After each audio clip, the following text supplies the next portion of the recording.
Na paraxá dessa semana, chamada Balac, Balac é o rei de Moab, e ele está preocupado com um povo que saiu do Egito, e ele tem a impressão de que esse povo pode se levantar a qualquer momento contra ele, e ele tem receio disso, mas ele também tem receio e acha que não vai conseguir guerrear contra esse povo que saiu do Egito, da terra da escravidão. E então ele contrata um mago, um feiticeiro chamado Bilam, para amaldiçoar o povo de Israel. A história é grande, eu vou encurtar. Bilam recebe, é um mago, ele ganhava dinheiro com isso, né? Você paga querendo abençoar alguém ou amaldiçoar alguém, ele é o cara.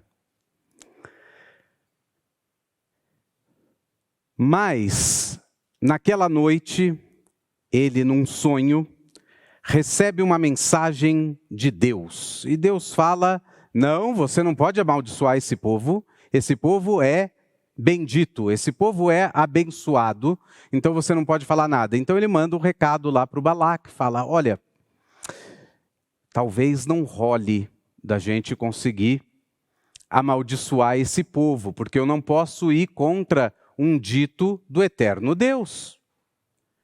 E o Balac não se dá por satisfeito e manda mais uns presentes e tal, e mais um pagamento, e fala: amaldiçoa esse povo para mim.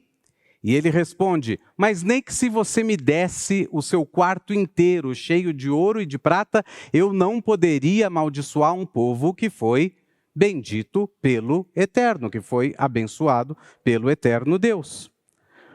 Bom, em algum momento, o Bilam esquece toda essa profecia que recebeu de Deus, o pagamento provavelmente era bom, e ele decide ir lá em direção ao acampamento israelita para amaldiçoar o povo. E ele está cavalgando em sua jumentinha, e de repente um anjo aparece na frente da jumenta, impedindo o caminho dela, e o Bilam não consegue enxergar esse anjo.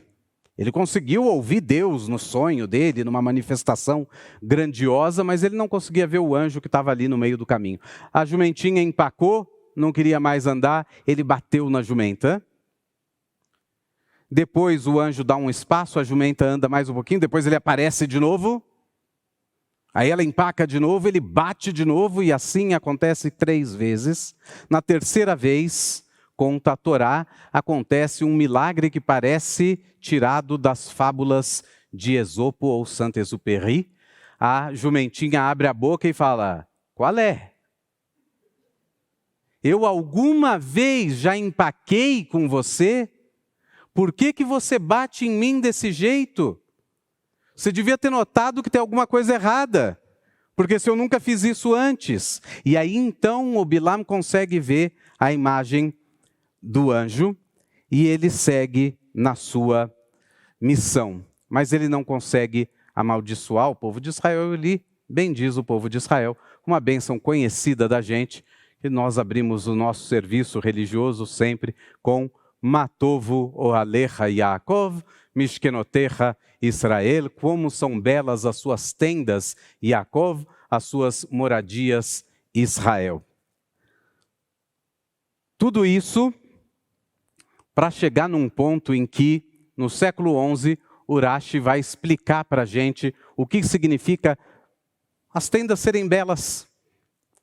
E Urashi diz assim: as tendas de Israel são belas porque as suas portas não estão umas nas frentes das outras. E ele continua explicando.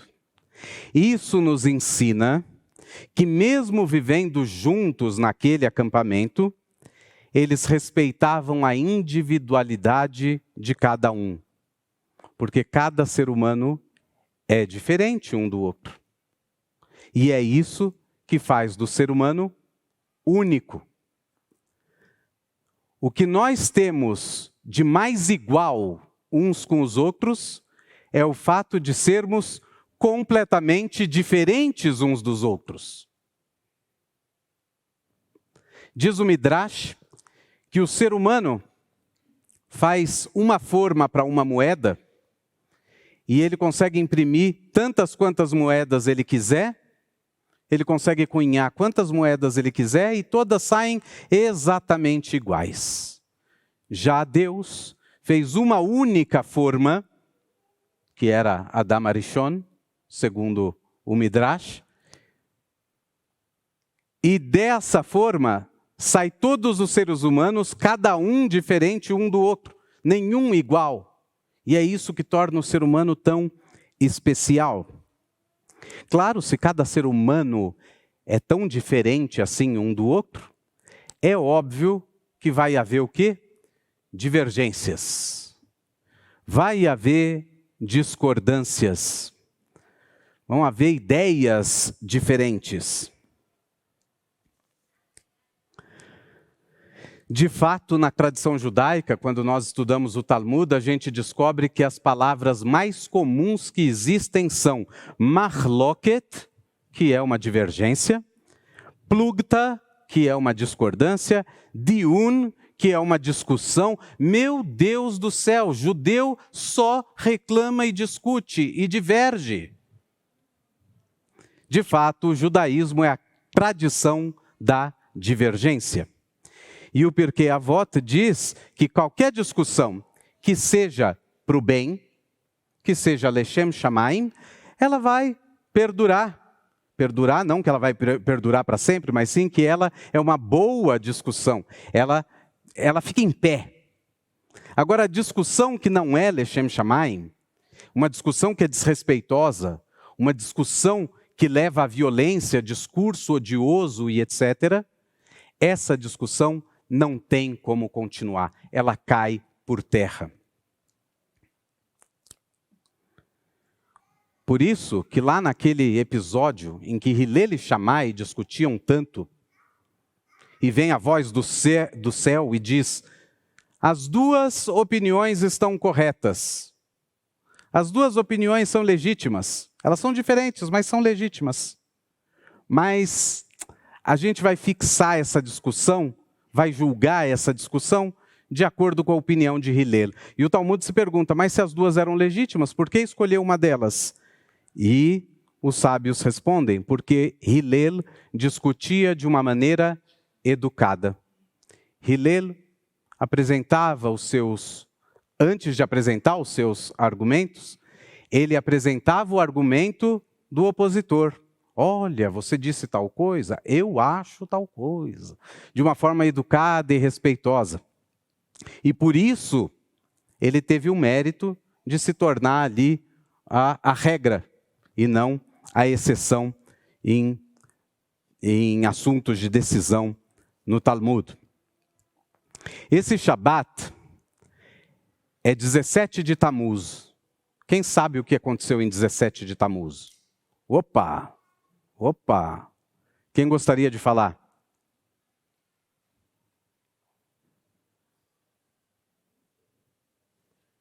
César levantou a mão.